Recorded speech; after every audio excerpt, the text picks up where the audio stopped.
अस्मद्गुरुभ्यो नमः।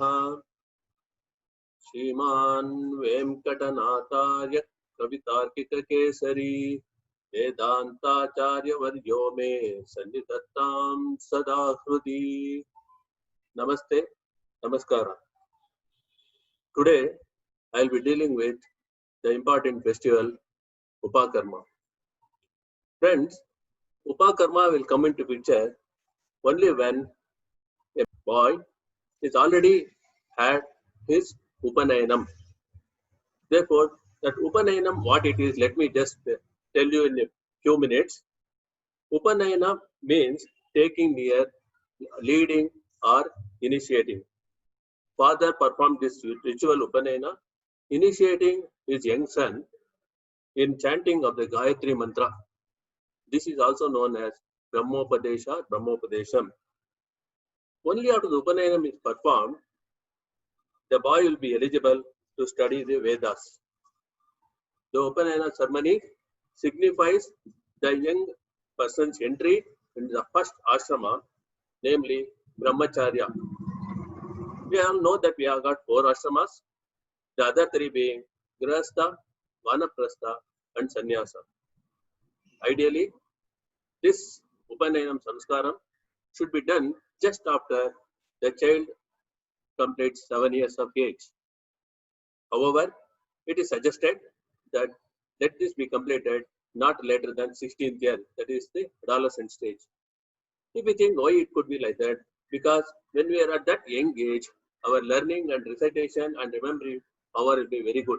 That's why perhaps they have said the maximum should be 16 years. Why? Because only after Upanayanam we can start learning Vedas. Now, after this, let me take you through to the Upakarma. In the Upakarma, we will learn about what it is that we do, what is the Yajnopavitam, what is the meaning of it, who are the presiding deities of that, who should wear, how many Yajnopavitam one should wear, what should be the length of those Yajnopavitam, and there are 2 important karmas, Adhyayapakarma and Kandopakarana. We'll also know about one important thing that we do the next day after Upakarma, that is Gayatri Japam.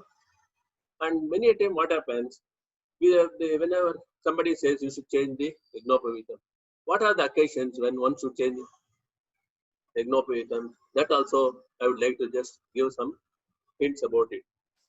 Let me start with what is meaning of Upakarma. It means made of 2 Sanskrit words, Upa and Karma. Upa means before, Karma means an action. It is an action performed before beginning of Vedic studies.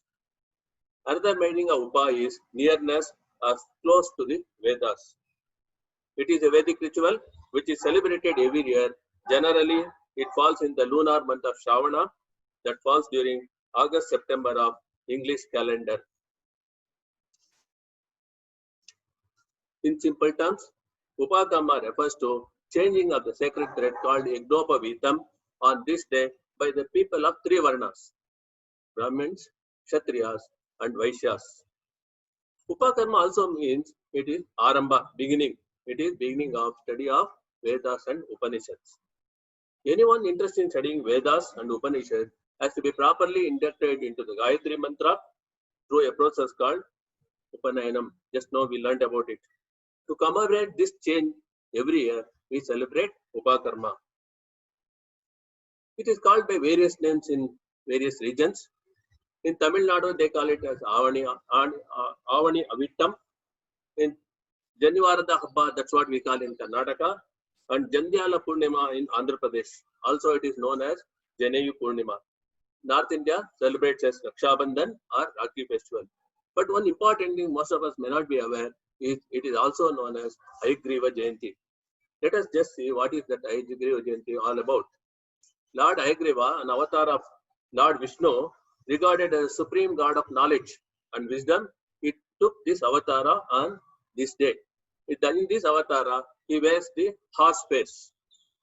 He restored the last Vedas to Brahma by taking birth on this day as Hayagriva.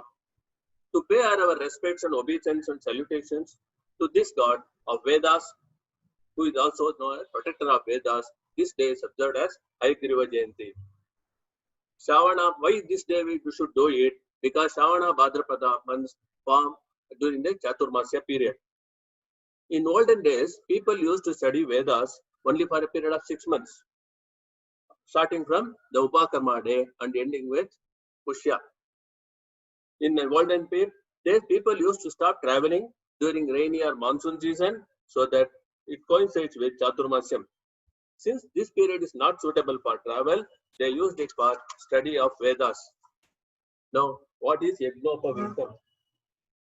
Yajnopavitam, let me just show you. Yajnopavitam is a triple stranded. You can see here, there are 3 strands. Triple stranded sacrificial filament joined by a knot. This is the knot. The knot, this is called Brahmagantri. In Sanskrit, Yajna means sacred ritual and Upavitam means a covering. Therefore, Yajnopavitam means sacred covering on the body without which a Yajna or a sacred ritual cannot be performed. Yajnopavitam means thread of sacrifice. It symbolizes sacrifice of ego, anger, and selfishness. There are various deities connected to Yajnopavitam: Pranava, Agni, Naga, Soma, Pitru Devatas, Prajapati, Vayu, Surya, and Vishwe Devatas. Now the next question is, who should wear Yajnopavitam? It is said that in olden days, both men and women used to wear Yajnopavitam. Nowadays, only men who are eligible, that means who have been initiated to Gayatri Mantra, wear it. Among the Varnas, as already seen, Brahmin, Kshatriya, and Vaishya, who is a Dvija, can wear Yajnopavitam. What is Dvija? Dvija in Sanskrit means twice born. It is an ancient Sanskrit word.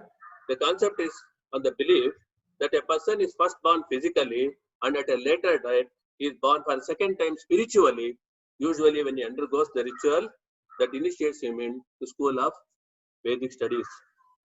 Now the question is, how many Yajnopavitams one should wear? A brahmachari, that is a person who is not married, should wear only one Yajnopavitam that has 3 strands. 1. A grihastha, married person, should wear 2 such Yajnopavitams. Now, is there any sanctity about the length of Yajnopavitam? Yes. Yajnopavitam is made out of a strand measuring 96 inches. Hence, it is also known as Shannavati. Varaha Brahmopanishad says that the number 96 represents the number of tattvas on the base of which this world is formed. On understanding the same, there would be a larger purpose for all the duties we perform, leading to contentment and peace of mind. What is the significance of these 3 strands? We have got 3. So each one represents 3 gunas, Sattva, Raja, and Tamoguna of the Prakriti.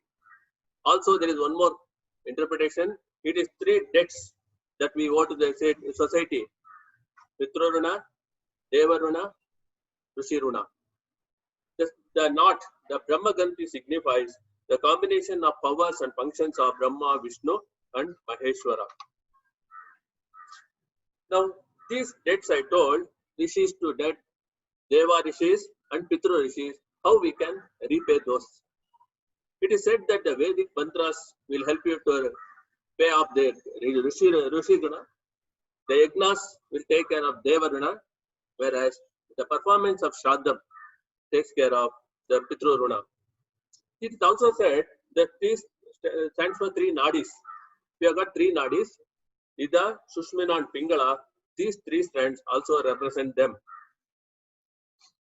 While making as well as wearing the Yajnopavitam, the tip of the knot, Brahmagantri, should be facing upwards. You can see here, it should say upwards. Now, when we wear it, we should sit on the eastern side and we hold this in such a way that it faces on the south side. When you wear, it will go rightly up like this. What does this mean? It signifies that our activities should always be sattvika in nature so as to increase the aid of sattva guna. What is the Sarupa Upakarma? It is a day when we start or resume Vedic studies. 2 very important things are to be focused on this day. The first is resumption of Veda Dhyana, and second is respect paid to Rishis who have brought these Vedas to us. Therefore, it is divided into 2 parts, Adhyayopakarana and Kandopakarana. To start learning of Veda, it is called Adhyayopakarana. There's a set rule that in a year, we need to study the sacred Vedas for 6 months, starting from the day of Upakarma and passing on the day of Utsarjana. Utsarjana is done in the month of Pushya. Then the study of the limbs of Vedas like Shiksha, Kalpa, Vyakarana, Chandas, Nirukta and Jyotishya called Vedangas should be carried out and the remaining 6 months of the year. What does it mean?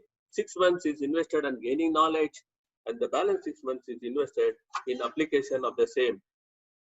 Now comes one important japam we do. Kamo Karshit, Manura Karshit. Now, what is it that we take sankalpam when we do this? Adhyayotsarjana, Akarana, Prayashchitartam, Ashtotara, Shata, Atava Sahasra Sankhya, Kamo Karshit, Manura Karshit, Mahamantra Japam Karishye. This is the sankalpam we take before doing this Kamo Karshit Japam. Now, if you analyze this, there are two parts in this. The first part says this: I am doing this japam to seek atonement for not doing the Utsarjana. Just now we said Utsarjana of Vedic study is first 6 months study, next 6 months application. Now we don't do it. We do always one of the two things we keep doing. Therefore, this says that if I do the Kamo Karshit, Manir Karshit, it is a prayaschitta for not doing as per spiritual studies. The second part of it says that Kamo Karshit, Manura Karshit. What does it mean is whatever I have done till now is done out of desire and done out of anger. Therefore, we are not supposed to do things out of desire and anger. For that again, this Kamo Karshit, Manura Karshit Japam gives you Prayashchittartham. Then the second part is Kandopakarana. Vedas are generally classified into kandas or chapters or divisions. Generally, the names of kandas are given by the main deity invoked by the respective kandas. For example, in Yajurveda, it is divided into 4 kandas: Prajapatya, Saumya, Agneya, and Vaishwadeva. We need to give tarpanam or offerings to the rishis who have seen the Lord and brought him close to us by the respective Veda mantras. Subsequently, we also offer our prayers to the Upanishads, Samiti, Yagniki and Varuni, finally to Swayambhu and Sadasaspati, through whom the Yajurveda came down to us. After knowing the importance of Upakarma and what all we perform, I said the next day is also equally important. That is called Gayatri Japam. This is performed after the Upakarma Shravana Krishna Pratama day to contemplate and focus on Gayatri Mantra. It is a prayaschitta for Mithyadhyayana dosha. Mithyadhyayana means false adhyayana or nishpala adhyayana, doing something. When you do something unknowingly or knowingly, we don't do correct things. Some faults in the procedures of adhyayana are atoned by the contemplation of Gayatri Mantra. Occasions that necessitate change of Yagnopavita. I said that in the beginning, the last leg will be to know when are the days, at what times we have to change. Of course, the first one is every year on the Upakarma day. Next, the birth or death of a family member or relative after completion of that period, which is called Ashaucham period. After visiting the cremating ground or touching a dead body, again we have to change it. If one happens to touch a woman during menstrual periods, or whenever the threads have become severed or soiled or worn out, and lastly, if one attends the Pattu they call 10th day ceremony and gives Dharmodaka. In conclusion, I will say Upakarma is a mandatory observation by all to reinforce our sense of duty and pay gratitude to all who made us what we are today. The next in the series would be on Mahalaya Mahasya. Thank you. Take care.